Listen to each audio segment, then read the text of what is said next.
कई दिन उसे जंगल में बीत गए। वह घनी झाड़ियों के बीच छिपकर सो जाती थी। एक दिन उसी जंगल में दूसरे राज्य का राजा चंद्रभान शिकार खेलने के लिए आया। इधर राजकुमारी वृक्षों से फल तोड़कर खा रही थी। उधर जैसे ही उसके कानों में घोड़ों की आवाज पहुंची तो राजकुमारी घनी झाड़ियों के बीच छिपकर बैठ गई। संयोग से राजा चंद्रभान उसी वृक्ष के नीचे आकर विश्राम करने बैठ गया। अचानक राजा की नजर उन झाड़ियों की ओर गई। उसने देखा कि झाड़ियों के बीच कोई बैठा है। किसी मनुष्य की आकृति दिखाई दे रही थी। राजा ने तुरंत आवाज लगाई, तुम कौन हो और इन झाड़ियों के बीच क्या कर रहे हो? जो भी हो तुरंत बाहर निकल आओ। मैं तुम्हें विश्वास दिलाता हूँ, तुम्हें कोई हानि नहीं पहुंचाऊंगा। राजा की बात सुनकर लताओं के बीच से राजकुमारी ने आवाज दी, राहगीर, मैं एक दुखी और लाचार स्त्री हूँ। मेरे बदन पर वस्त्र नहीं है, मैं निर्वस्त्र हूँ। यदि तुम कोई वस्त्र मुझे दे दो तो मैं उसे पहनकर बाहर आ जाऊंगी। स्त्री की आवाज सुनकर राजा चंद्रभान आश्चर्यचकित हुआ और सोचने लगा, इस घने जंगल के बीच यह स्त्री क्या कर रही है? अवश्य किसी दुख की मारी होगी। तब राजा ने एक कपड़ा उस झाड़ियों के बीच फेंक दिया। राजकुमारी ने उस कपड़े से अपने शरीर को अच्छी तरह ढका और फिर राजा चंद्रभान के सामने आ गई। राजा ने जब उसकी सुंदरता देखी तो वह उसे देखता ही रह गया। वह सोचने लगा, इतनी सुंदर स्त्री मैंने अपने जीवन में पहले कभी नहीं देखी।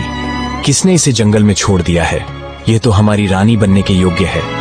तब राजा ने अपने बारे में राजकुमारी को बताया और बोला, सुंदरी, तुम जो भी हो इससे मुझे कुछ मतलब नहीं है।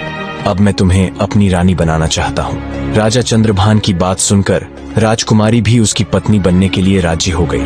कहते हैं, डूबते को तिनके का सहारा भी बहुत होता है। यहाँ तो फिर भी एक राजा था जो उसे अपनी पत्नी बनाना चाहता था।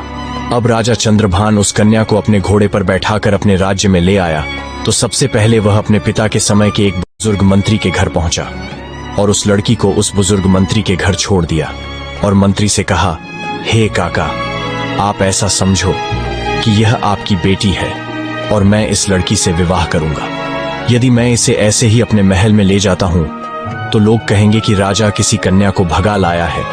इससे मेरी मान प्रतिष्ठा पर आंच पहुंचेगी।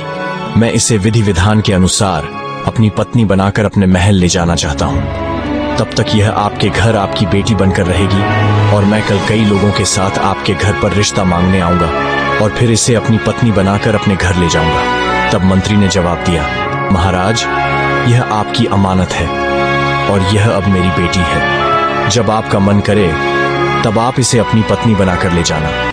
मैं तब तक इसका ठीक से ख्याल रखूंगा। इतना कहकर राजा चंद्रभान अपने महल लौट आए। इसके बाद उसने अपने मंत्री से कहा, मंत्री जी, आपको सुबह उस बूढ़े काका के घर जाना है।